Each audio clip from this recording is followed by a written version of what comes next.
Le nombre d'élèves qui sont présents.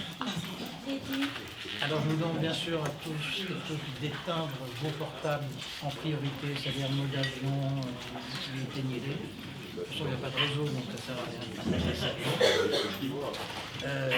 Donc je me présente pour ceux qui ne me connaissent pas. Donc, je m'appelle Franck Cabot-David et je suis l'heureux fondateur de cette société. Alors, je rappelle deux petites choses. Tout à l'heure, nous avons un pot de fin d'année qui se situe au 40, qui est juste à côté, à droite. Donc nous avons, je sais très bien qu'il y a un match de foot, paraît-il, ce soir. Donc, à partir de 22h30, on a privatisé une partie. Donc toute la terrasse est privatisée pour nous, et vous êtes les bienvenus, bien entendu. Donc je rappelle et aux élèves et à tous les spectateurs qui sont présents, tout le monde est convié. Voilà. Donc maintenant, je vais appeler François Vialon, dont vous allez assister au spectacle de sa classe.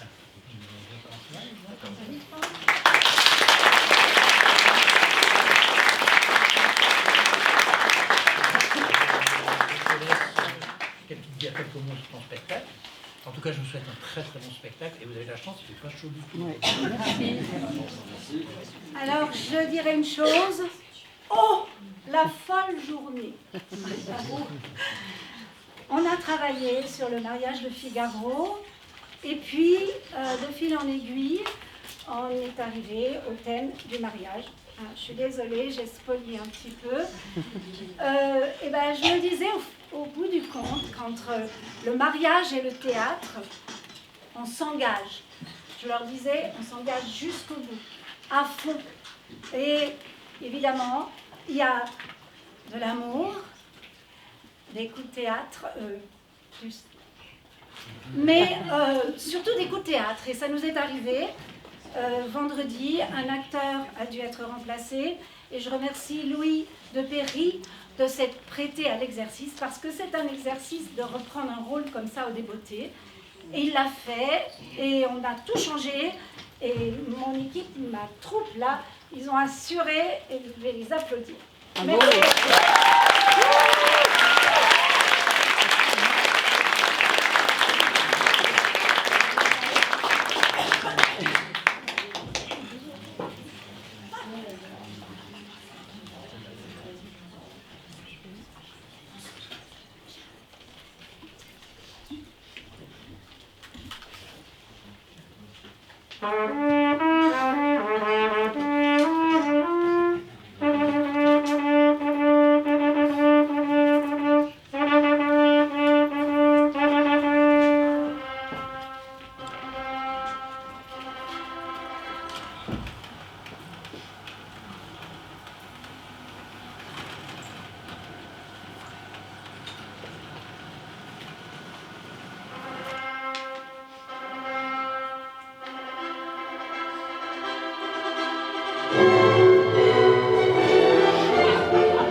Dont vous voulez quitter la charmante douceur et de vous marier, vous osez faire fête. Ce vulgaire dessein vous peut monter en tête. Oui, ma sœur. Ah, ce oui se peut-il supporter, et sans un mal de cœur saurait-on l'écouter. Qu'est donc le mariage en soi qui vous oblige, ma sœur? Ah, mon Dieu! Fille. Comment? Ah, fille, vous dis-je. Ne concevez-vous point ce que, dès qu'on l'entend, un tel mot à l'esprit offre de dégoûtant?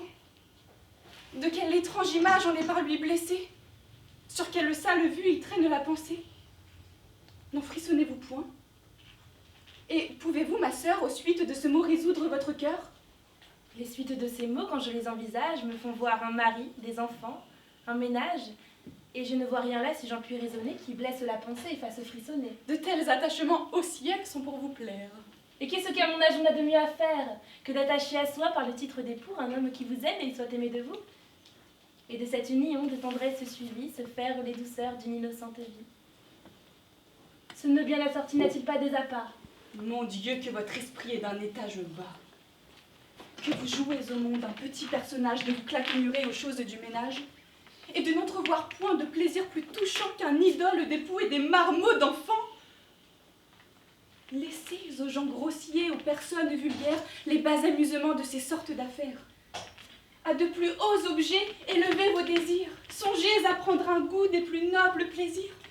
Et traitant de mépris l'essence et la matière, à l'esprit comme nous, donnez-vous tout entière. Vous avez notre mère en exemple à vos yeux, que du nom de savante on honore en tout lieu. Tâchez ainsi que moi de vous montrer sa fille, aspirez aux clartés qui sont dans la famille, et vous rendez sensible aux charmantes douceurs que l'amour de l'étude épanche dans les cœurs. Loin d'être aux lois d'un homme en esclave asservi, mariez-vous, ma sœur, à la philosophie qui nous monte au-dessus de tout le genre humain et donne à la raison l'empire au souverain, soumettant à ses lois la partie animale dont l'appétit grossier aux bêtes nous ravale. Ce sont là les beaux feux, les doux attachements qui doivent de la vie occuper les moments. Et les soins où je vois tant de femmes sensibles me paraissent aux yeux des pauvretés horribles.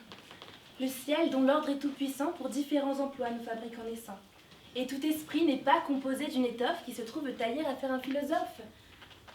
Si le vôtre est né propre aux élévations, où montent des savants les spéculations, le mien est fait, ma sœur, pour aller terre à terre, et dans les petits soins, son faible se resserre. Ainsi, ne troublons point du ciel les justes règlements, et de nos deux instincts suivons le mouvement. Habiter d'un grand et beau génie les hautes régions de la philosophie, tandis que mon esprit, se tenant ici-bas, goûtera de l'hymen les terrestres apparts. Ainsi, en nos desseins l'une à l'autre contraire, nous saurons toutes deux imiter notre mère. Vous du côté de l'âme et des nobles désirs, moi du côté des sens et des grossiers plaisirs. Vous aux productions d'esprit et de lumière, moi dans celles, ma sœur, qui sont de la matière. Quand sur une personne on prétend se régler, c'est par les beaux côtés qu'il lui faut ressembler. Et ce n'est point du tout la prendre pour modèle, ma sœur, que de tousser et de cracher comme elle. Mais vous ne seriez pas ce dont vous vous vantez si ma mère n'eût eu que de ses beaux côtés. Et bien vous prend, ma sœur, que son noble génie n'est pas vaqué toujours à la philosophie. De grâce, souffrez-moi par un peu de bonté, de bassesses à qui vous devez la clarté. Et ne supprimez point, voulant qu'on vous seconde, quelque petit savant qui veut venir au monde. Je vois que votre esprit ne peut être guéri du fol entêtement de vous faire un mal. Mais sachons, s'il vous plaît, qui vous songez à prendre? Votre visée au moins n'est pas mise à clitendre. Et par quelle raison n'y serait-elle pas? Manque-t-il de mérite? Est-ce un choix qui soit bas? Non, mais c'est un dessein qui serait malhonnête que de vouloir d'une autre enlever la conquête. Et ce n'est pas un fait dans le monde ignoré que clitendre est pour moi hautement soupiré. Oui, mais ces soupirs chez vous sont choses vaines, et vous ne tombez point aux bassesses humaines. Votre esprit à l'hymen renonce pour toujours, et la philosophie à toutes vos amours. Ainsi n'ayant au cœur nul dessein pour clitendre, que vous importe-t-il qu'on y puisse prétendre? Cet empire que tient la raison sur les sens ne fait pas renoncer aux douceurs des encens. Et l'on peut pour époux refuser un mérite, que pour adorateur, on veut bien à sa suite. Je n'ai pas empêché qu'à vos perfections, on ait continué son adoration. Et je n'ai fait que prendre ce qu'au refus de votre âme est venu m'offrir l'hommage de sa flamme. Mais à l'offre des vœux d'un amant dépité, trouvez-vous, je vous prie, entière aux sûretés? Croyez-vous pour vos yeux sa passion bien forte, et qu'en son cœur pour moi toute flamme soit morte? Il me le dit, ma sœur, et pour moi je le crois. Ne soyez pas, ma sœur, d'une si bonne foi, et croyez quand il dit qu'il me quitte et vous aime, qu'il n'y songe pas bien et se trompe lui-même. Je ne sais, mais enfin, si c'est votre plaisir, il nous est bien aisé de nous en éclaircir. Je l'aperçois qui vient, et sur cette matière, il pourra nous donner une pleine lumière.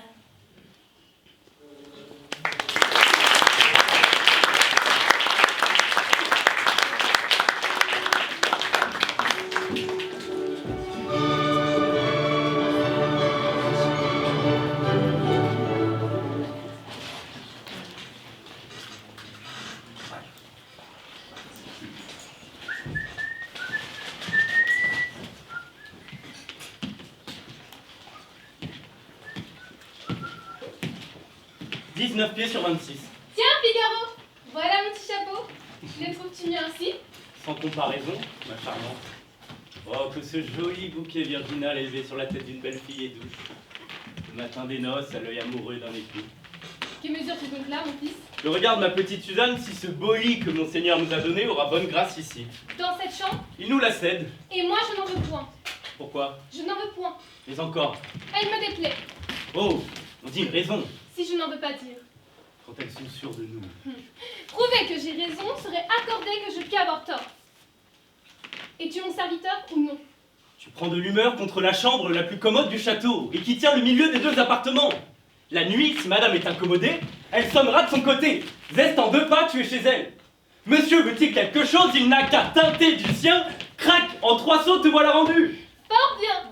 Mais quand il aura teinté le matin pour te donner quelques bonnes et longues commissions, zeste en 2 pas, il est à ma porte. Et crac, en 3 sauts. Qu'entendez-vous par ces paroles? Il faudrait m'écouter tranquillement. Qu'est-ce qu'il y a, mon Dieu? Il y a, mon ami, que las de courtiser les beautés des environs, monsieur le comte Almaviva veut rentrer au château. Mais non pas chez sa femme. C'est sur la tienne, entends-tu, qu'il a jeté ses vues, auquel il espère que ce logement ne nuira pas. Et c'est ce que le loyal Basile, honnête agent de ses plaisirs, et mon homme le maître à chanter, me répète chaque jour en me donnant leçon. Basile? Oh, mon mignon, si jamais volé de bois vert, appliqué sur une échine, a dûment redresser la moelle épinière à quelqu'un. Tu croyais, mon garçon, que cette dot qu'on me donne était pour les beaux yeux de ton mérite? J'avais assez fait pour l'espérer. Que les gens d'esprit sont bêtes. On le dit, Mais c'est qu'on ne peut pas le croire. on a tort. Apprends qu'il a destiné à obtenir de moi secrètement certains quarts d'heure, seul à seul, qu'un ancien droit du Seigneur. Tu sais s'il était triste?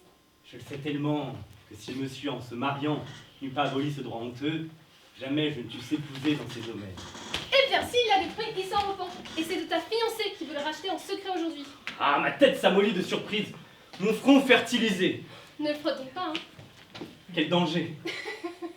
S'il y met un petit bouton, des gens superficieux. Ah, tu ris, friponne! Non, non. S'il y avait un moyen d'attraper ce grand trompeur, de le faire donner dans un bon piège, et d'empocher son or. De l'intrigue et de l'argent, te volant dans ta sphère. Ce n'est pas la honte qui me retient. La crainte.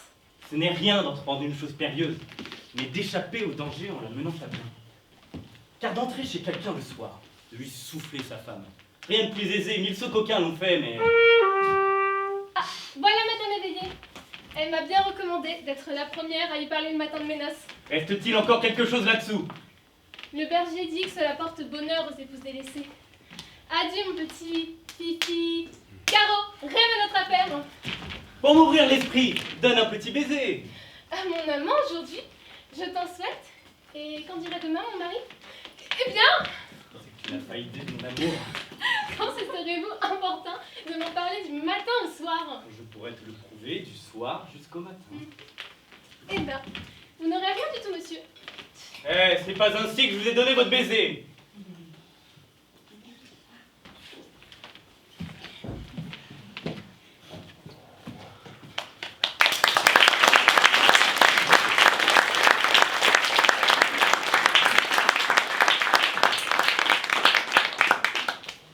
Bon, une petite intervention s'impose.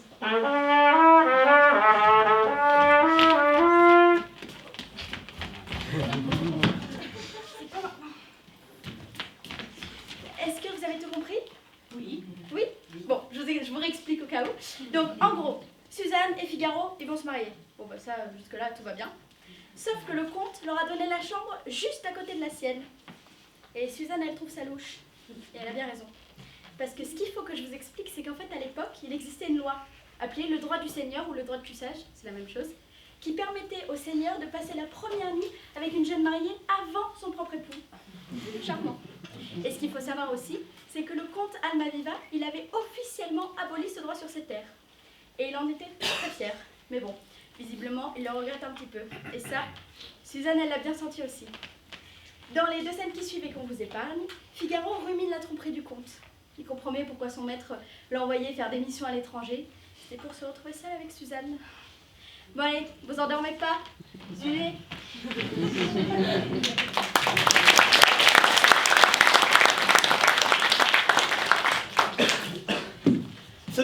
toujours le même. Et à moins qu'on ne l'écorche vif, je prédis qu'il mourra dans la peau du plus fier insolent. Enfin, vous voilà donc, éternel docteur. Toujours si grave et compassé qu'on pourrait mourir en attendant vos secours, comme on s'est marié jadis malgré vos précautions. Toujours amère et provocante. Mais qui rend ma présence au château si nécessaire? Monsieur le comte a-t-il eu quelque accident? Non, docteur. La Rosine, sa trompeuse comtesse, est-elle incommodée, Dieu merci? Elle languit. Et de quoi? Son mari la néglige.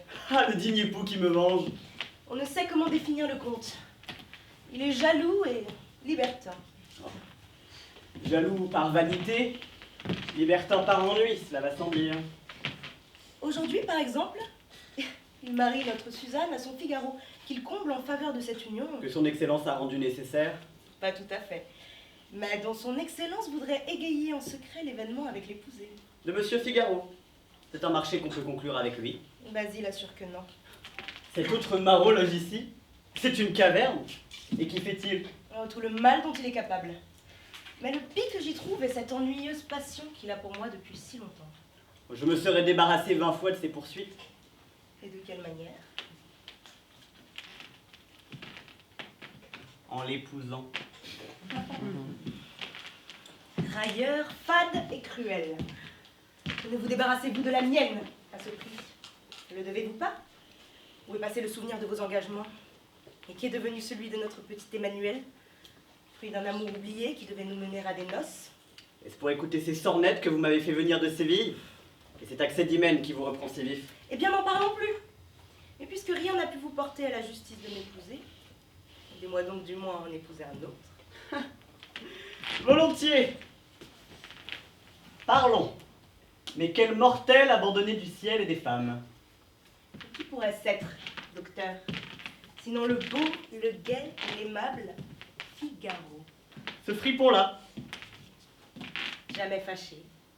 Toujours en belle humeur et donnant le présent à la joie, s'inquiétant tout aussi peu de l'avenir que du passé, sémillant, généreux, oh généreux, Comme un voleur. comme un seigneur.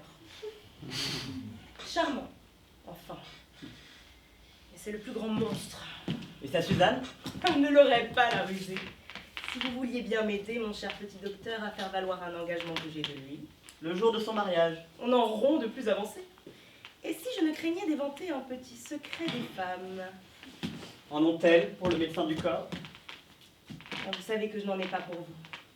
Mon sexe est ardent, mais timide. La femme la plus aventurée sent en elle une voix qui lui dit « Sois belle, si tu le peux, sage, si tu le veux, mais sois considérée. Il le faut. » Or, puisqu'il faut être au moins considéré, et que toute femme en sent la nécessité, effrayons la Suzanne sur la divulgation des offres qu'on lui fait. Où cela mènera-t-il?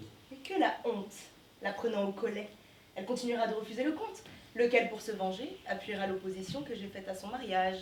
Alors le mien devient certain. Parbleu, elle a raison. Mais c'est un beau tour de faire épouser ma vieille gouvernante à ce fripon qui en blâme ma jeune maîtresse. Et qui croit ajouter à ses plaisirs en trompant mes espérances. Et qui me vola dans le temps sans écu que j'ai sur le cœur. Quelle volupté! De punir un scélérat. Et de l'épouser, docteur, de l'épouser! L'épouser? L'épouser? Qui donc? Mon Figaro?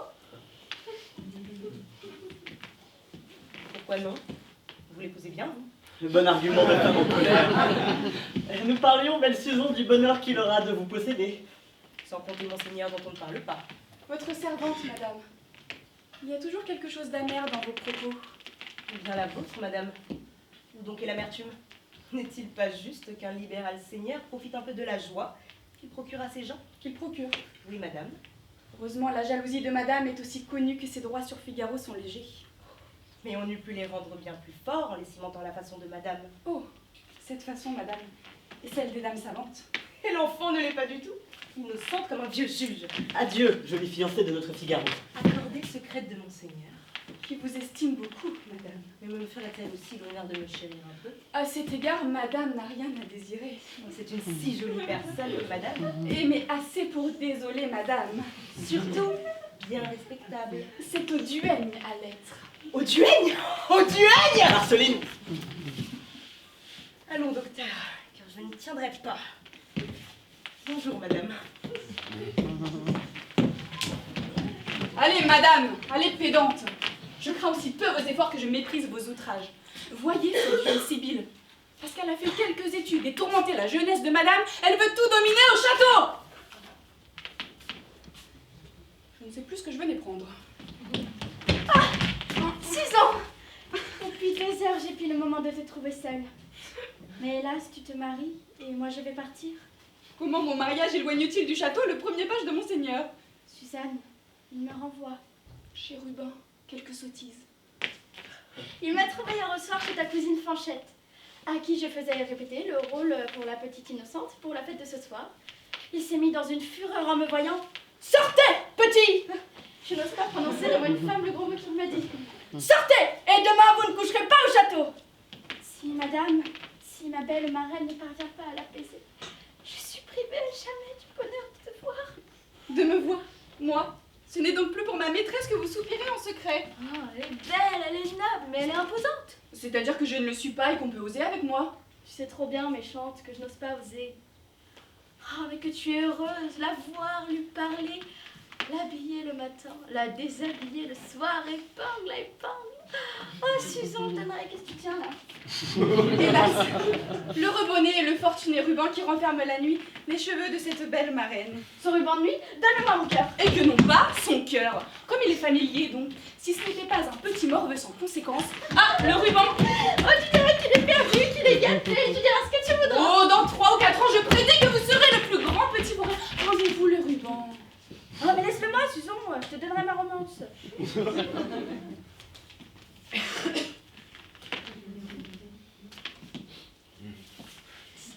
Et pendant que les souvenirs de ta belle marraine attristeront tous mes moments, le tien y versera le seul rayon de joie qui puisse encore amuser mon cœur. Amuser son cœur. Petit scélérat, vous croyez parler à votre fanchette? On vous surprend chez elle, et vous soupirez pour madame, et vous m'en comptez à moi par-dessus le marché. C'est vrai, d'honneur. Depuis un moment, je ne sais plus ce que je suis. Je sens mon cœur agité. Ma poitrine palpite au seul aspect d'une femme. Les mots amour et volupté le font tressaillir et le troublent. Enfin, le seul bonheur de dire à quelqu'un « je vous aime » est devenu pour moi si pressant que je le dis tout seul en courant dans un parc, à toi, à ta maîtresse, aux arbres, aux nuages et au vent qui les emporte avec mes paroles perdues. Hier, j'ai rencontré Marceline. Marceline. Pourquoi non? C'est une femme, c'est une fille. Oh, une femme, une fille. Que ses mots sont doux, qu'ils sont intéressants. Il devient fou. Fanchette est douce, au moins elle m'écoute. Toi, tu ne l'es pas. C'est bien dommage. Écoutez donc, monsieur. On ne l'aura, vois-tu, qu'avec ma vie. Ah, et si le prix ne te convient pas, j'y ajouterai 1000 baisers. Oh, 1000 soufflets si vous approchez. J'irai m'en plaindre moi-même à ma maîtresse. Et j'irai voir ma maîtresse et je lui dirai « Chassez-nous ce petit voleur !» Renvoyez à ses parents un petit mauvais sujet qui se donne les airs d'aimer madame et qui veut toujours m'embrasser par contre-coup. Ah, je suis perdue. Quelle frayeur. Ah, Je suis ému, Susan. Tu parlais seule. Et ton petit cœur paraît dans une agitation bien pardonnable. Au reste, un jour comme celui-ci. monseigneur, que me voulez-vous? Si l'on vous trouvait avec moi... Je serais désolé qu'on m'y surprit. Mais tu sais tout l'intérêt que je prends à toi. Basile ne t'a pas laissé ignorer mon amour. Mais je n'ai qu'un instant pour t'expliquer mes vues. Écoute. Je n'écoute rien. Un seul mot. Tu sais que le roi m'a nommé son ambassadeur à Londres. J'emmène avec moi Figaro. Je lui donne un excellent poste. Et comme le devoir d'une femme est de suivre son mari... Ah, si j'osais parler. Parle, ma chère. Use aujourd'hui d'un droit que tu prends sur moi pour la vie. Je n'en veux point, monseigneur, je n'en veux point. Mais dis auparavant. Je ne sais plus ce que je disais. Sur le devoir des femmes. Eh bien, lorsque monseigneur enleva la sienne de chez le docteur, et qu'il l'épousa par amour, et lorsqu'il fit abolir pour elle un certain affreux droit du Seigneur... Qui faisait bien de la peine aux filles. Ah, Suzette. Ce droit charmant. Si tu venais en jaser sur la brune au jardin, je mettrais un tel prix sur cette légère faveur. Il n'est pas chez lui, monseigneur. Quelle est cette voix? Que je suis malheureuse. Sortez pour qu'on n'entre pas. Que je vous laisse ici. Monseigneur était chez madame. Il en est sorti, je vais voir. Pas un lieu pour se cacher? Ah, derrière ce fauteuil. Assez mal. Mais renvoie-le bien vite.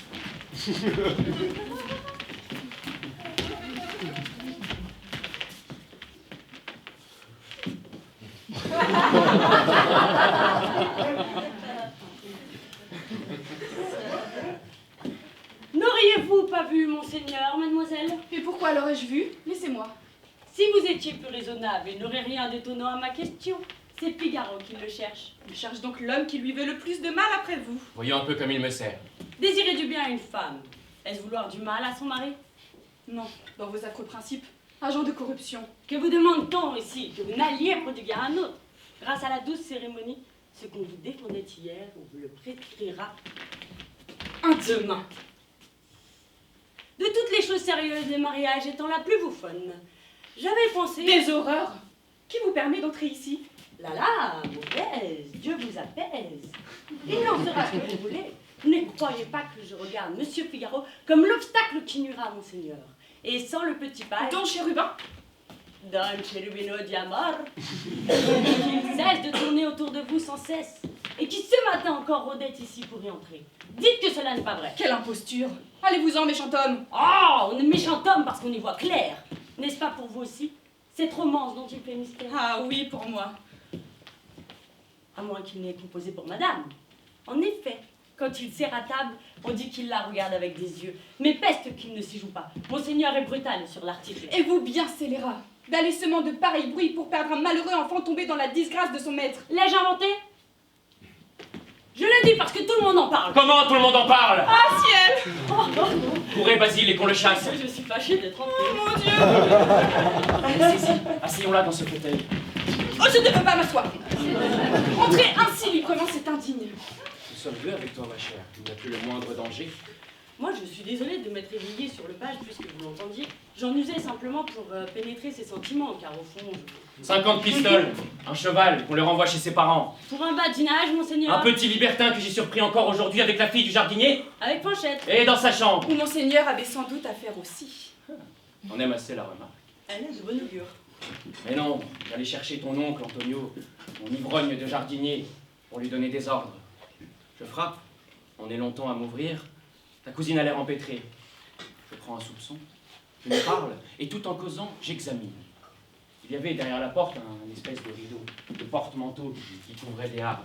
Sans faire semblant de rien, je vais doucement lever le rideau, et je vois... Ah! Ce tour-ci en vaut l'autre! Oh, tant mieux. À merveille, mademoiselle! À peine fiancée, vous faites de ces apprêts. C'était pour recevoir mon page que vous désiriez d'être seul. Et vous, monsieur, qui ne changez point de conduite, il vous manquait de vous adresser, sans respect pour votre marraine, à sa première camériste, à la femme de votre ami. Mais je ne souffrirai pas que Figaro, qu'un homme que j'aime et que j'estime, soit victime d'une pareille tromperie. Était-il avec vous, Basile? Il n'y a ni tromperie ni victime. Il était là lorsque vous parliez. Puisses-tu mentir en le disant? Son plus cruel ennemi n'oserait lui souhaiter ce malheur. Il me priait d'engager madame à vous demander sa grâce. Ruse. Votre arrivée l'a si fort troublé qu'il s'est masqué de ce fauteuil. Ruse d'enfer, je m'y suis assis tout à l'heure. Hélas, monsieur, j'étais tremblant derrière. Autre fourberie, je viens de m'y placer en entrant. Je vous demande pardon, monseigneur, mais c'est alors que je me suis blottie à l'intérieur.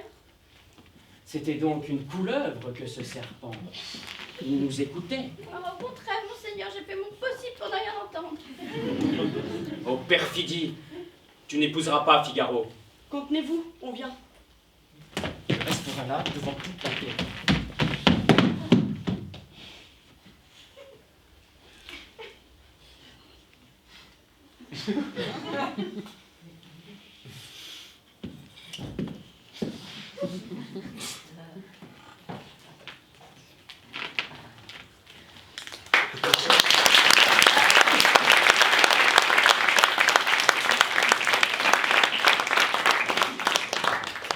Et voilà pour l'acte 1. Bon, pour ceux qui se sont endormis, je vais vous faire un petit résumé.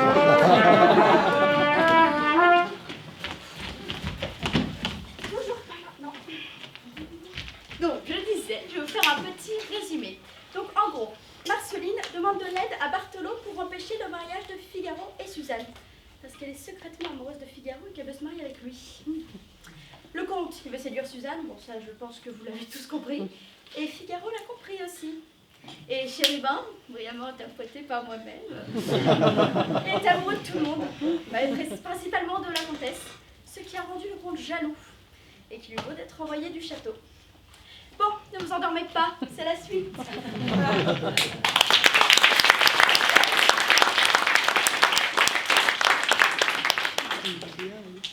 Mon Dieu, Susan, comme je suis faite. Ce jeune homme qui va venir. Eh bien, madame ne veut donc pas qu'il en échappe tout de même. Moi, tu verras comme je vais le gronder. Faisons-lui chanter sa romance. Mais c'est qu'en vérité, mes cheveux sont dans un terrible état. Je n'ai qu'à reprendre ces deux boucles. Madame le grondera mieux. Que dites-vous donc là, mademoiselle?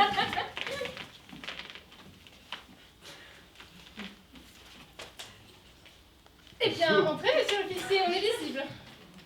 Ah, que ce nom m'afflige, madame. Il m'apprend qu'il faut quitter des lieux une marraine si bonne. Et si belle. Oh oui. Ah oui, le bon jeune homme, avec ses longues paupières hypocrites. Allons, belle oiseau bleu, chantez la romance à madame. De qui dit-on qu'elle est? Mais voyez la rougeur du coupable, en a-t-il un pied sur les joues? Est-ce qu'il est défendu de chérir? Je dirais tout pour rien. La chante-t-il? Oh, madame, je suis si tremblant. Et gna gna gna gna gna gna gna gna gna. Dès que madame le veut, modeste auteur, je vais l'accompagner. Va prendre mon enceinte.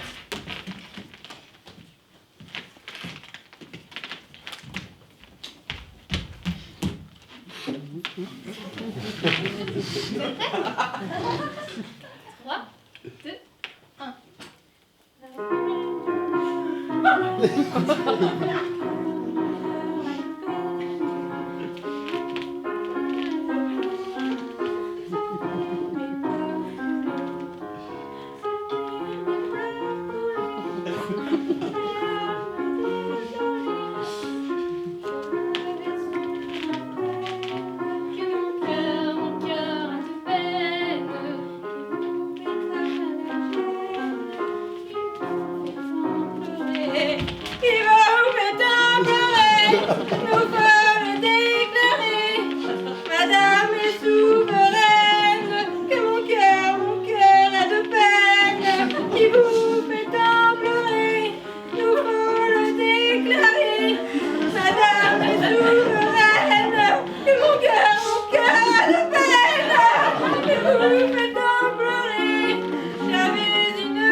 J'ai peur que non. Eh bien, il est de ma grandeur. Ôtons d'abord le manteau. Et s'il y venait quelqu'un? Est-ce que nous faisons du mal, donc? Je vais fermer la porte. Mais c'est la clope qui a plus de voix. Sur ma toilette, une baigneuse à moi.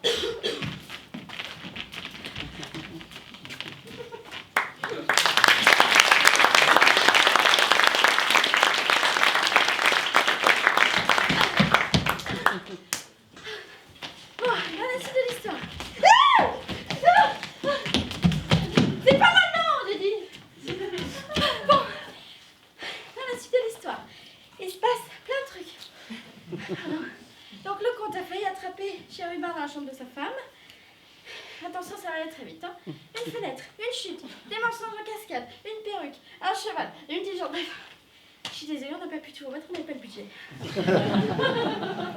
Bon, dans l'acte 3, Marceline veut traîner Figaro en justice pour cette histoire de contrat. Suzanne se joue alors du compte et reprend les choses en main. Je vous laisse admirer ça.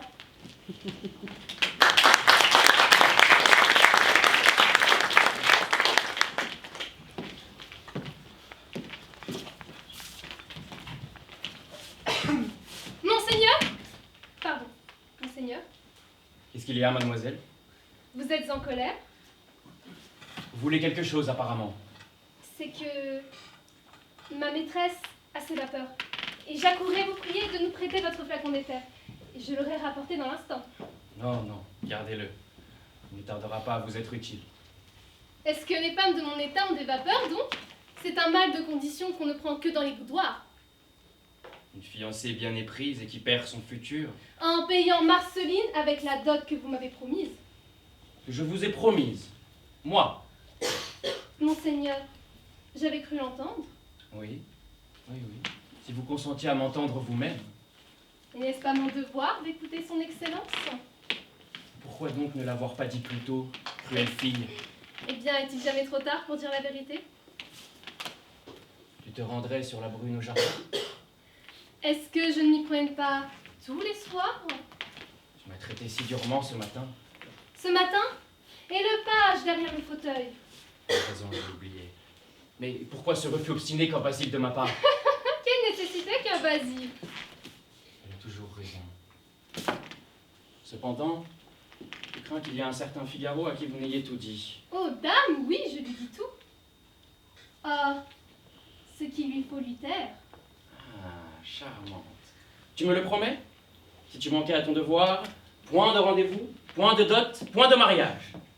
Mais aussi point de mariage, point du droit du Seigneur. Monseigneur. D'où prend-elle ce qu'elle dit? D'honneur, j'en raffolerai. Mais ta maîtresse attend son flacon. Aurais-je pu vous parler sans un prétexte? Délicieuse créature. Voilà du monde. Elle est à moi. Allons vite rendre compte à madame.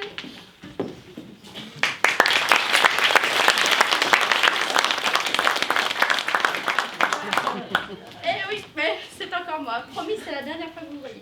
Bon. Dans la suite de l'histoire, la comtesse dicte à Suzanne, à l'insu de Figaro, un billet qui donne rendez-vous au comte dans le jardin. Sauf que Figaro, il aperçoit ce billet dans les mains du comte. Donc son entrevue avec Fanchette va lui être très très utile. Pardon, vous savez qui est Fanchette au moins? C'est la fille du jardinier, celle chez qui je me suis fait surprendre par le comte. Enfin, non, pas moi, mais je savais pas.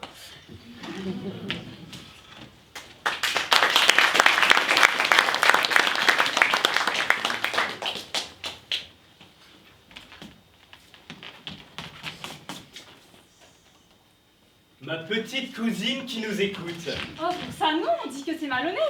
Il est vrai, mais comme cela est utile, on fait souvent aller l'un pour l'autre. Je regardais si quelqu'un était là. Déjà dissimulé, friponne, vous savez bien qu'il n'y peut être. Et qui donc? Chez Rubin. Ce n'est pas lui que je cherche, car je sais fort bien où il est. C'est ma cousine, Suzanne. Que lui veut ma petite cousine? À vous, petit cousin, je le dirai. Ce n'est qu'une épingle que j'ai voulu remettre. Une épingle? Une épingle? Et de quelle part, coquine? À votre âge, vous faites déjà un Vous faites déjà très bien tout ce que vous entreprenez, Fanchette. Et ma jolie cousine est...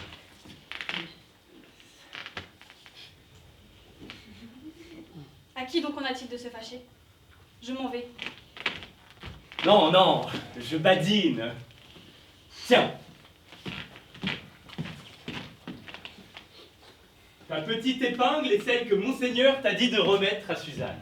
Qui servait à cacheter un petit papier qu'il tenait en sous-sein. Tu vois que je suis au fait. Et pourquoi donc le demander quand vous le savez si bien? C'est qu'il est assez gai de savoir comment Monseigneur s'y est pris pour te donner la commission. Pas autrement que vous le dites. Tiens, petite Fanchette, rends cette épingle à ta belle cousine. Et dis-lui seulement que c'est le cachet des grands marronniers. Des grands? Marronniers? Il est vrai qu'il a ajouté. Prends garde que personne ne te voit. Vous devez obéir, ma cousine. Heureusement, personne ne vous a vu. Faites donc joliment votre commission et n'en dites pas plus à Suzanne que Monseigneur n'a ordonné. Et pourquoi lui en dirais-je? Il me prend pour un enfant, mon cousin.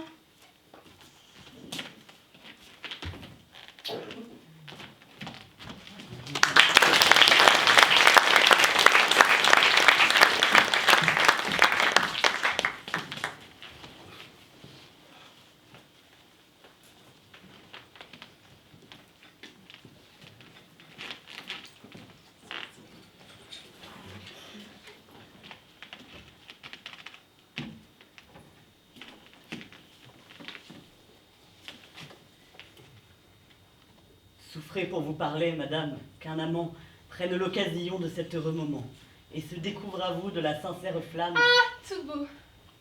Gardez-vous de m'ouvrir trop votre âme. Si je vous ai su mettre au rang de mes amants, contentez-vous des yeux pour vos seuls truchements. Et ne m'expliquez point par un autre langage des désirs qui chez moi passent pour un outrage. Aimez-moi. Soupirez. Brûlez pour mes appas. Mais qu'il me soit permis de ne le savoir pas. Je puis fermer les yeux sur vos flammes secrètes tant que vous vous tiendriez aux muets interprètes. Et si la bouche vient à s'en vouloir mêler, pour jamais de ma vue il vous faut exiler. Des projets de mon cœur ne prenez point d'alarme. Henriette, madame, est l'objet qui me charme. Et je viens ardemment conjurer vos bontés de seconder l'amour que j'ai pour ces beautés.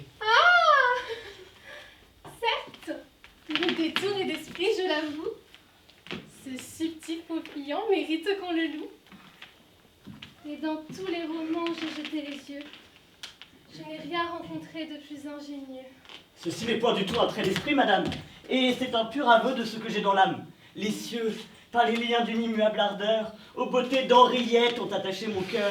Henriette me tient sous son aimable empire, et l'hymen d'Henriette est le bien où j'aspire. Vous y pouvez beaucoup, et tout ce que je veux, c'est que vous y daigniez favoriser mes vœux. Je vois où tout ce nom peut aller la demande, et je sais sous ce nom ce qu'il faut que j'entende. La figure est à droite, et pour n'en point sortir aux choses que mon cœur m'offre à vous répartir, je dirais qu'Henriette à l'hymen est rebelle, et que sans rien prétendre, il faut brûler pour elle. Madame, à quoi bon un pareil embarras? Et pourquoi voulez-vous penser ce qui n'est pas? Oh mon Dieu! Point de façon. Cessez de vous défendre de ce que vos regards m'ont souvent fait entendre.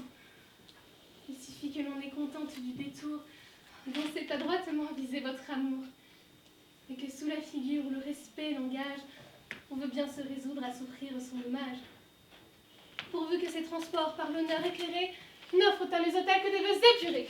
Mais... Adieu! Pour ce coup, ceci doit vous suffire. Et je vous ai plus dit que je ne voulais dire. Mais votre erreur! Laissez, je rougis maintenant. Et ma pudeur s'est fait un effort surprenant. Je veux être pendu si je vous aime, et ça... Non! Je ne veux rien entendre d'avant. J'entreçois de la folle avec ses visions. A-t-on rien vu d'égal à ses préventions?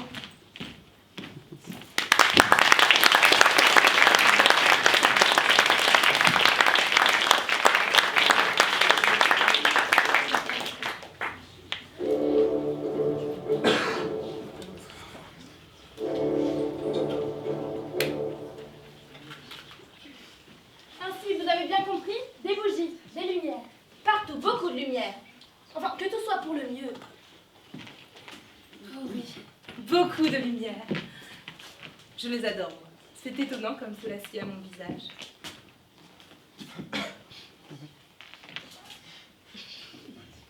Eh bien, mais savez-vous, madame, que vous êtes tout simplement ravissante? Ce costume vous va ravir.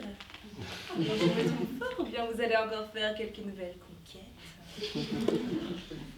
Toutes ces dames vont être furieuses. Ça si jaloux les femmes. Quant à ces messieurs, par exemple, eh bien là, franchement, il y a des moments où je comprends les hommes. 8h15. J'ai encore 1 heure devant moi, une grande heure d'ennui. C'est effrayant comme le temps vous paraît long quand on attend. Malgré moi, je me sens inquiète, agitée.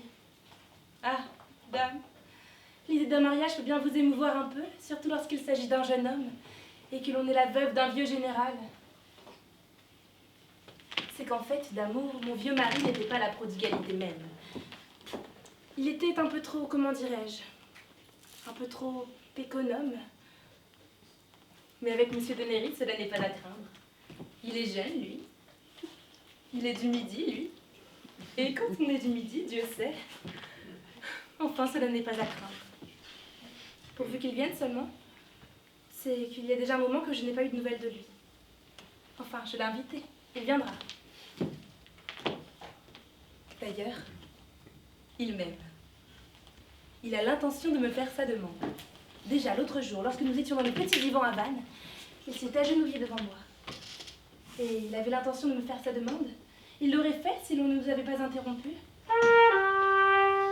Tiens, 9h15. Je me demande qui cela peut être.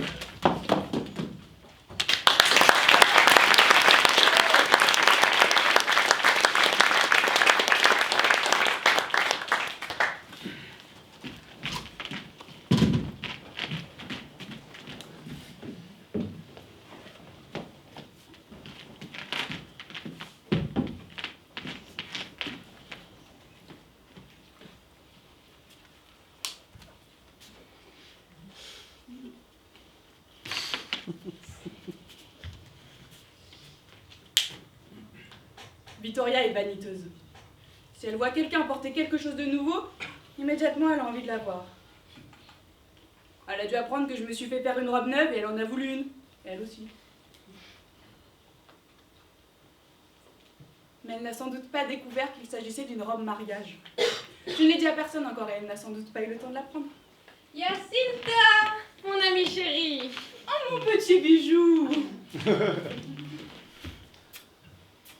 Qu'en dites-vous? Ne suis-je pas venue à la pire heure vous déranger? Oh, me déranger? Quand j'ai entendu que vous arriviez, mon cœur a bondi de joie. Comment allez-vous? Vous allez bien? Très bien, mais à vous, il est inutile de vous le demander. Vous êtes ronde et fraîche, que le ciel vous bénisse, vous faites plaisir à voir. C'est vous qui avez une mine qui chante. Ah, que dites-vous là? Je n'ai pas dormi de la nuit, je me suis levée tôt ce matin, j'ai des aigreurs d'estomac, j'ai la migraine. Il n'y a aucune chance que j'ai bonne mine. Et moi je ne sais pas ce que j'ai, ça fait des jours que je ne mange rien, rien de rien. Pour ainsi dire, presque rien. Je ne sais pas de quoi je vis, je devrais être une ficelle. Bien sûr, une ficelle. Ces bras dodus ne sont pas de la ficelle. Et vous non plus, on ne peut pas vraiment vous compter les os. Ça non, grâce au ciel, j'ai ce qu'il faut là où il faut. Ma Jacinta. Ma bonne petite Vittoria. Asseyez-vous, je vous en prie, asseyez-vous.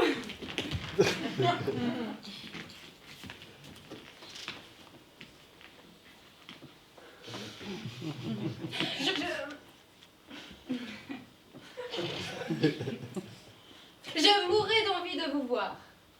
Mais vous daignez jamais venir chez moi. Oh mon petit cœur, je ne vais nulle part. Je reste toujours à la maison. Et moi je ne sors qu'un peu quand c'est fête, sinon toujours à la maison. Je ne sais pas comment font celles qui se promènent sans arrêt en ville. Je voudrais bien savoir si elle va ou si elle va pas à Monténégro. Je m'étonne qu'elle ne me parle pas du tout de la campagne. Ma petite Vittoria, vous restez déjeuner avec nous? Oh non ma chérie, je ne peux pas, mon frère m'attend. Oh, on enverra quelqu'un le prévenir. Non, je ne peux vraiment Et pas. si vous voulez nous faire la courtoisie de votre présence, nous sommes sur le point de passer à table. J'ai compris, elle veut me chasser. Vous allez déjeuner si tôt? Mais oui, nous partons à la campagne, on part tôt, il faut se presser. Oh, maudite malchance que j'ai. Il faut que je me change pour le voyage et que je m'habille complètement. Cette année, je me suis fait faire une nouvelle robe. Oh, moi je m'en suis fait faire une belle. Vous verrez la mienne, elle ne vous déplairait pas. Quant à cela, vous verrez la mienne, elle est très particulière. Dans la mienne, il y a ni or ni argent, mais pour ainsi dire, elle est magnifique. Ah, la mode, il faut qu'elle soit à la mode. Ah, quant à la mode, on ne peut pas dire que la mienne ne soit pas à la mode. Bien sûr, elle doit être à la mode. Vous ne le croyez pas? Aussi, je le crois. Elle va tomber à la renverse quand elle va voir que c'est une robe mariage. Quant à moi, en matière de mode, je crois que j'ai toujours été parmi les premières. Qu'est-ce donc cette robe? Une robe mariage. Une robe mariage? Mais oui, vous pensez bien qu'elle est à la mode.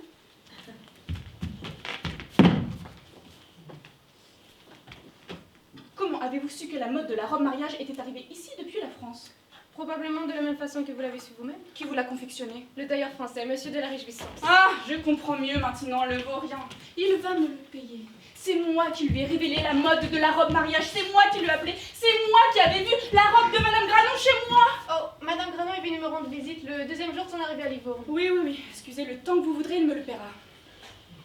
Ça vous déplaît que j'ai une robe mariage? Oh, pas du tout. J'en suis ravie. Vous voulez être la seule à en avoir une? Pourquoi? Croyez-vous que je sois envieuse? Vous savez bien que je n'envie personne. Je m'occupe de moi, je fais faire ce qu'il me plaît et je laisse les autres agir de même. Chaque année, une robe neuve, sans faute. Et je veux être servie tout de suite, et bien servie, parce que je paye avec ponctualité, et je n'oblige pas le tailleur à revenir plusieurs fois pour son dû. Je crois que toutes les femmes paient. Non, toutes ne payent pas. Toutes n'ont pas les moyens ou la délicatesse que nous avons. Il y a celles qui vont attendre le paiement des années, et si elles sont pressées, le tailleur se braque. Il veut son argent sur le champ, et ça se termine en scandale. Prends-toi ça et dis-moi si c'est à la mode. Je ne crois pas qu'elle parle de moi.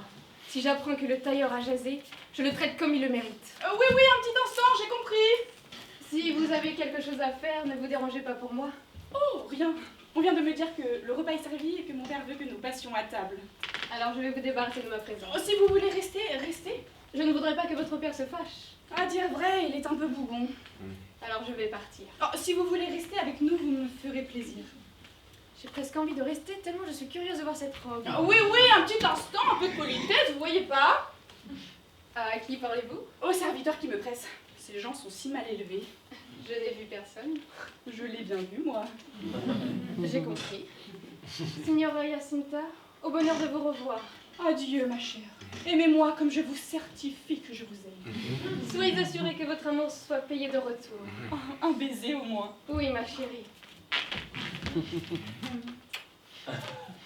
Adieu.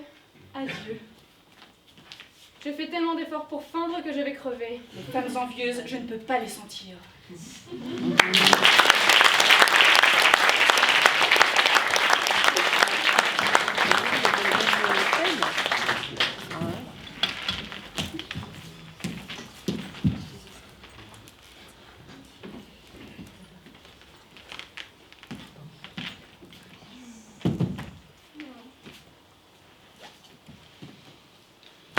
Vraiment? Choisir est difficile. S'il n'y en avait qu'un, ou deux, mais quatre, comment s'en tirer? Nicanor Ivanovitch, il est pas mal, hein? Bien qu'un peu maigre. Ivan Kuzmich, il est pas mal, hein? Et à dire vrai, Ivan Pavlovitch non plus n'est pas mal, hein? Bien qu'ils soient un peu gros. Ah, Balthazar Ricci. Ah, lui aussi, hein? Bah, de qualité, hein? Bah, aussi, combien il est difficile de se décider.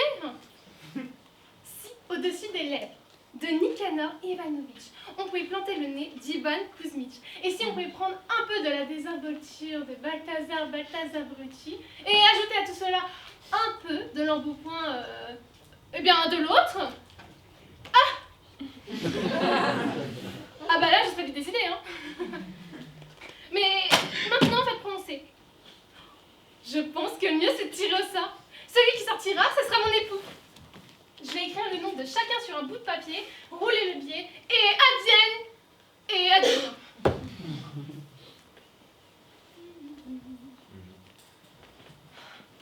Vraiment, c'est une malheureuse situation que celle de jeune fille. Surtout de jeunes filles amoureuses. Aucun homme ne veut comprendre et se mettre à notre place. Les hommes. Bon, voilà l'idée de près. J'ai peur. Non, pas tout. Si Dieu voulait que ce soit Nicanor Ivanovitch qui sorte. Non, pourquoi lui? Mieux vaudrait Ivan Kuzmich. Ah bah non, bon, celui qui sortira, c'est celui que je prendrai. Quoi? Mais tous ils sont sortis? Oh, mais il n'en faut qu'un. Pourquoi il faut choisir?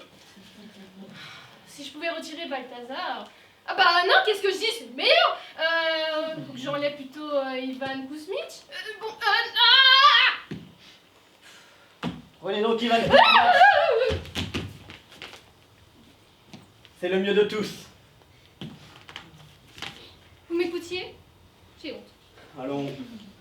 N'ayez donc pas honte avec moi, découvrez votre joli visage. Vraiment, j'ai honte. Prenez Ivan Kuzmich. Vraiment, c'est une merveille d'homme. Et pourquoi pas un autre, comme Balthazar Brucci, hein? Ou bien Nicanor Ivanovitch. Ah, excusez-moi, mais tout ça, c'est du néant comparé à Ivan Kuzmich. Ivan Kuzmich est un homme... Enfin, un homme comme vous n'en trouverez pas. Vous avez peut-être raison. Tous les autres sont très effacés. Et donc, les refuser? Évidemment, les refuser. Et comment m'y prendre? J'ai honte. Ah, eh bien, si vous voulez tous vous en débarrasser en une fois, vous pouvez dire... Allez tous promener, imbécile. Est-ce qu'on peut dire ce genre de choses? On vient. Ah, c'est évidemment l'un des prétendants, je n'aimerais pas les croiser ici. N'y a-t-il pas une autre issue? Oui, par l'escalier de service, suivez-moi.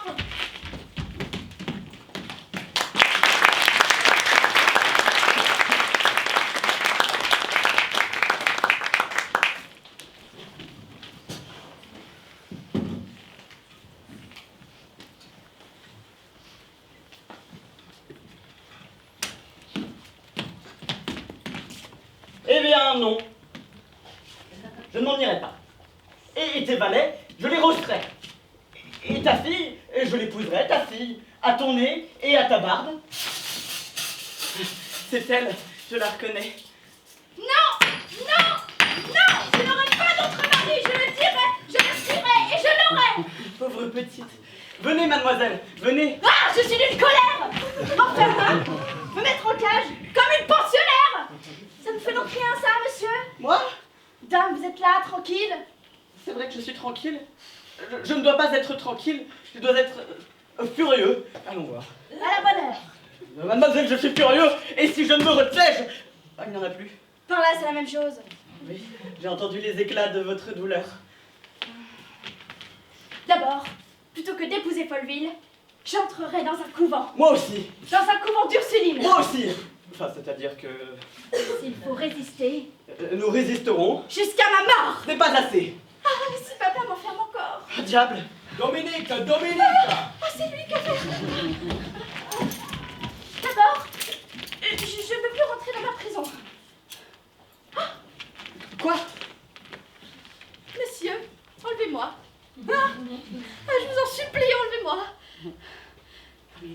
Mais c'est une idée. Oui, après, votre père serait forcé de... Ah, je reviens. Où allez-vous donc? Tout préparé. L'escorte, le carrosse. Le carrosse, c'est trop long, enlevez-moi à pied. Qu'entends-je? Un enlèvement? Ah ça, où irons-nous? Ah oui, où irons-nous? Chez ma marraine, la princesse de Contillac, à 2 pas d'ici. Nous lui conterons nos peines, nous l'attendrirons, et dans 8 jours, nous serons mariés. Mais d'abord, enlevez-moi, monsieur. Mademoiselle, me feriez-vous l'honneur d'accepter mon bras? Avec plaisir, monsieur.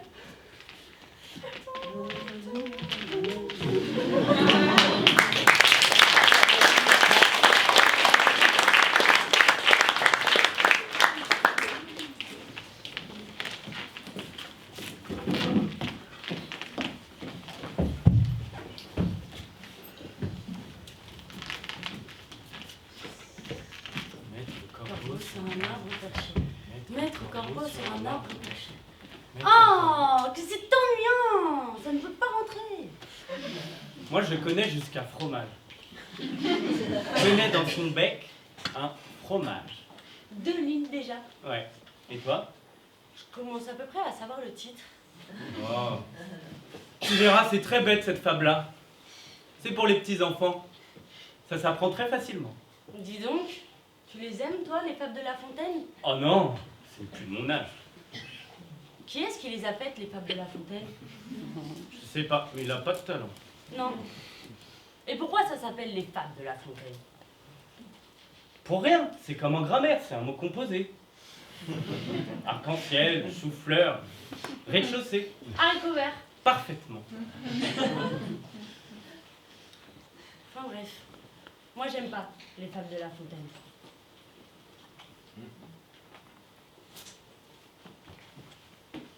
Toi, tu les aimes?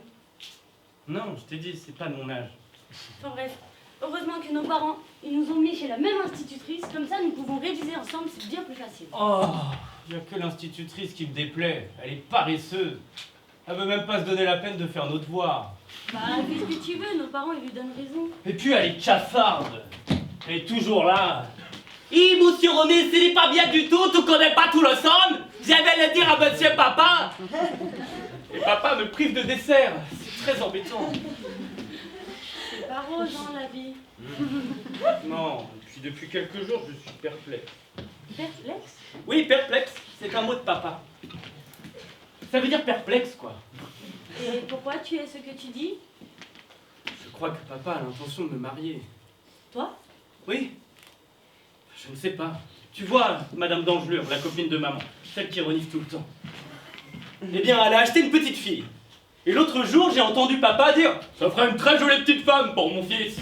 Et moi, j'ai pas osé dire « à flûte » parce que je n'ai pas le droit de le dire. Mais ce marmot-là me dégoûte. Il renifle encore, il bave encore. Oh, si seulement ça avait été toi, Henriette. Moi?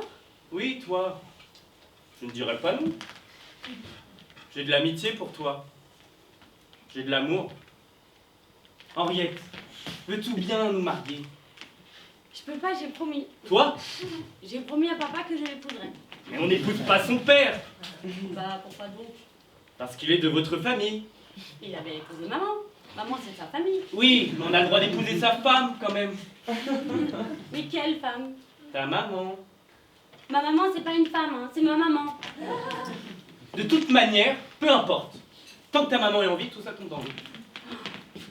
Il faudrait que maman soit veuve pour que je puisse épouser papa? Plutôt ton père qui devrait être veuf. Ça veut dire qu'il faut que maman, elle soit partie au ciel pour que je puisse épouser papa? Que le monde il est méchant! Oh, mais c'est trop triste! Non, mais je ne comprends pas, moi, je veux pas! Calme-toi, Henriette. Toi comme moi, regarde, je ne pleure jamais, je suis un homme. Et puis je te dis, épouse-moi. C'est ce qu'il y a de mieux. Et comme ça, il n'aura plus besoin que personne ne meure. Tu verras, je serai très gentil avec toi. C'est vrai que tu es gentil. C'est clair. Pour se marier, il suffit d'échanger des bagues. J'ai pas de bague, moi. Moi non plus. Attends, j'ai une idée. Mais qu'est-ce que tu fais? Il y en a au rideau. Attention, tu vas tomber. En voilà deux. Tiens, prends-en une. Merci. Et maintenant, mettons-nous à genoux comme à l'église. C'est-il comme ça? Oui. Donne-moi ta bague. Tiens, voilà. Et voilà, tu es ma femme. C'est pas plus difficile que ça? Non, ça y est, tu portes mon nom. Je m'appelle Renée. Parfaitement, Madame Renée. Oh, Madame Renée, moi! Allons-nous être heureux? Et allez donc, c'est pas mon père. Moi, je n'apprendrai plus de Fable de La Fontaine. Toi, tu pourras en apprendre si tu veux. Mais pas moi. Oh, qu'est-ce que c'est? C'est l'institutrice! C'est Madame Schlumen! Nous ne connaissons pas nos leçons! Mais nous allons recevoir vite! Dépêche-nous. Maître Corbeau? Sur quoi? Un arbre perché. Maître Corbeau sur un arbre perché. Maître Corbeau sur un arbre perché. Maître Corbeau sur un arbre perché. Maître Corbeau.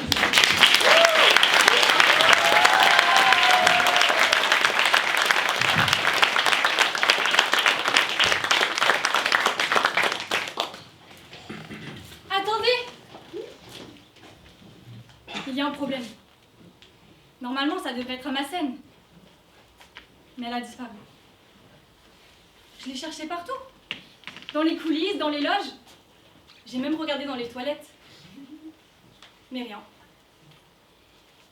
C'est quand même étrange, parce qu'une scène, normalement, ça ne disparaît pas. Pas comme une chaussette dans une machine à laver, comme des clés qu'on cherche partout alors qu'elles sont dans notre poche. Comme le rêve qu'on est en train de faire et qui disparaît, qu'on oublie dès qu'on ouvre les yeux. Comme le vêtement qu'on ne retrouve plus le jour où on veut absolument le mettre. Comme une réplique qu'on connaît, qui disparaît au moment d'entrer sur scène. Heureusement, ma trompette est là.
Quand deux jeunes gens,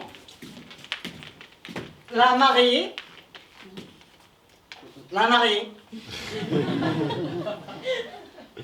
pure, et l'homme mûri par les tempêtes de la vie, qu'on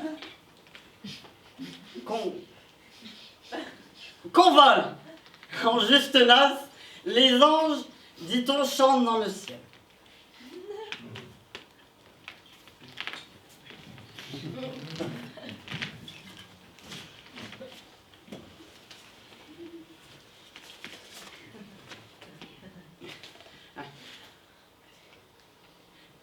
Quand la jeune mariée se retourne vers les jours heureux de son enfance, il se peut qu'une légère nostalgie la gagne, car elle met un pied dans la vie hostile,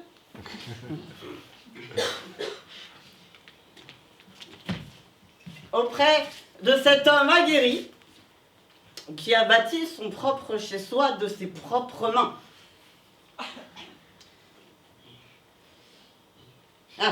Pour partager désormais avec l'élu de son cœur les joies et les peines. Ah! On arrête tout! Arrêtez-vous! Arrêtez, on arrête tout! Christelle, arrête-toi s'il te plaît! Qu'est-ce qui se passe encore? Vous pouvez pas faire ça, c'est pas possible! Quoi? Qu'est-ce qui est pas possible? Vous pouvez pas vous marier! C'est quoi encore cette histoire, Caroline? Et pourquoi, s'il te plaît? Christelle, je crois que t'as pas conscience du mal que t'es en train de me faire! Quoi? Écoute, c'est un jour très important pour moi, Caroline, d'accord? Je suis bien consciente que c'est sérieux. Et je crois que je ne survivrai pas si vous allez au bout de ce que vous faites! Quoi? C'est quoi ce délire? Je te jure, Christelle, c'est pas un coup de folie. Je suis très sérieuse. Je te demande un vrai service de sœur. Ne vous mariez pas, je ne le supporterai pas! Attends, T'es amoureuse de Christian? Oui, à la folie.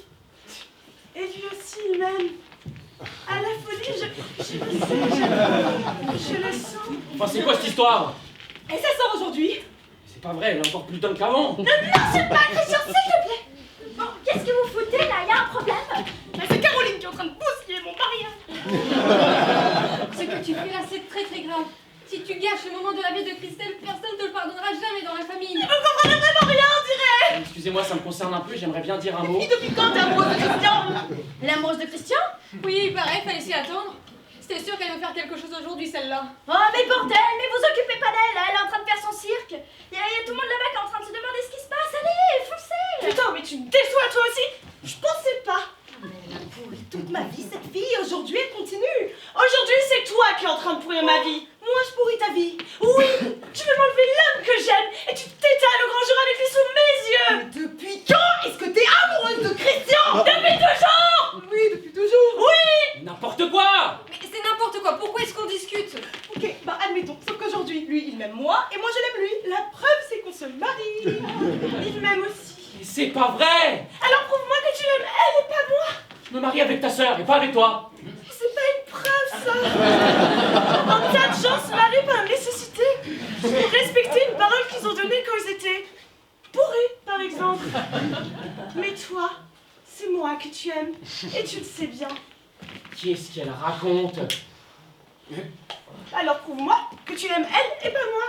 Mais je vais Je rien. t'écoute. Mais je vais rien te prouver du tout. C'est de la folie. Tu es folle, Caroline, c'est tout. Évidemment que tu peux rien prouver du tout, c'est justement ça la preuve. Mais je le savais, tu m'aimes. Ça se ressent, tu sais. Ok, là c'est très très grave, c'est une très grosse crise. Et la preuve, c'est qu'on s'est embrassés. Il m'a embrassée. Quoi? Quoi?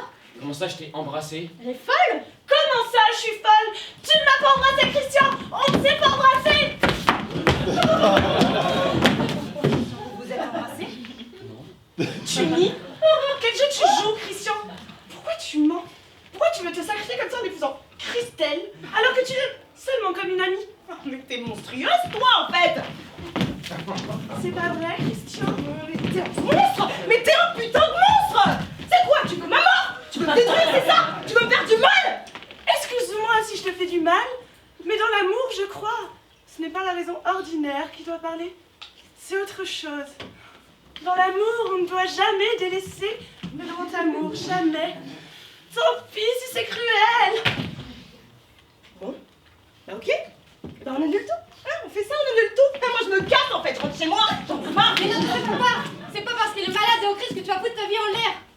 maladie, c'est d'essayer de détruire, elle est en train d'y arriver. Ça vous arrange bien le concept de la maladie. Tu l'as embrassé ou tu l'as pas embrassé, cette tarée? Oh, réponds, s'il te plaît. Maman. On s'est fait un baiser, c'est vrai. Je sais pas ce qui s'est passé, c'était pas prévu, d'accord? C'était comme une pulsion. J'avais envie un soir où j'étais seul de raccompagner ta soeur en bagnole, et puis le lendemain, bah du coup, on s'est dit qu'on n'en parlerait plus, tu vois, enfin, voilà, c'est tout. Tu l'as embrassée? Je sais, c'était pas très intelligent. Mais pourquoi tu l'as embrassée? Elle est malade, elle est fragile, Christian. Tu savais bien les risques que tu prenais en faisant ça quand même. Oh, qu'est-ce qui se passe ici? Il y a l'adjoint de la mairie qui doit partir dans 3 minutes. Il est totalement foudrage. Il est vraiment con. Oh, qu'est-ce qui se passe ici? C'est la crise. Pourquoi t'as fait ça? C'est irresponsable de faire ça. Et je sais pas, j'étais fatigué, c'est tout. Putain, on a 45 ans, bientôt 50, c'est quoi un baiser? Hein? Je vais faire un baiser, je lui ai pas fait l'amour. C'était à 2 doigts quand même. Je lui ai fait un baiser, je l'ai pas embrassé. On va pas remettre en question notre avenir et notre vie d'adulte pour un baiser, merde! En fait, t'as embrassé toutes les femmes de la famille. C'est-à-dire? Comment ça? Tu vois pas ce que je veux dire? Qu'est-ce que tu veux dire? Non, rien. Bah si, mais vas-y maintenant, tant qu'on y est. Il y a 5 ans, Christian et moi, on a eu notre petite embrassade à nous aussi. Embrassade, comment? Enfin, embrassade, moi, je vais pas te faire un dessin. Hein. Mais ça n'a rien à voir! C'était pas la même période! C'était une soirée, on était complètement ivres! Et le lendemain, on en a reparlé pour dire qu'on ne devait plus jamais en reparler. Ok, c'est bon, j'en ai marre, casse! On annule tout du coup? Je vais prévenir les autres. Alors buvons en l'honneur de ces deux êtres nobles et chantons en leur honneur. Avez-vous vu un homme à poil sortir soudain de la salle de bain, dégoulinant par tous les poils et la moustache pleine de chagrin? Avez-vous vu un homme bien laid en train de manger des spaghettis, jette au point les raboutis, la sauce tomate sur son riet? Quand ils sont beaux, ils sont idiots. Quand ils sont vieux, quand ils sont grands, ils sont ils sont méchants. Avez-vous vu un homme trop gros extraire ses jambes de son dodo, Se gratter le ventre, se gratter les types, en regardant ses pieds l'air pensif? Ne vous mariez pas les filles, ne vous mariez pas. Faites plutôt du cinéma. Restez pucelle chez votre papa. Chez Rabounia. Élevez des singes, j'élevez des chats. La porte de l'opéra. Vendez des boîtes de chocolat. Prenez le voile, vous le prenez pas. Dansez à poil pour les gagas. Soyez radeuses, avenue du bois. Mais ne vous mariez pas les filles, ne vous mariez pas. Avez-vous vu un homme gêné, rentré trop tard pour le dîner? J'ai lèvres sur son col, des flageolants dans la guibole. Avez-vous vu un cabaret, un monsieur qui n'est plus très faible, se faussaire avec insistance sur une petite fleur d'innocence? Quand ils sont bêtes, ils vous embêtent. Quand ils sont forts, ils font du sport. Quand ils sont riches, ils gardent l'artiste. Quand ils sont durs, ils vous torturent. À votre bras, un mépuchon aux yeux de rat. Friser ses 3 poils de moustache et se redresser l'air bravache. Ne vous mariez pas les filles, ne vous mariez pas. Ne vous mariez pas les filles, ne vous mariez pas. Ne vous mariez pas.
avant de remercier Olga Grimbert, qui est quand même venue nous soutenir ces derniers jours.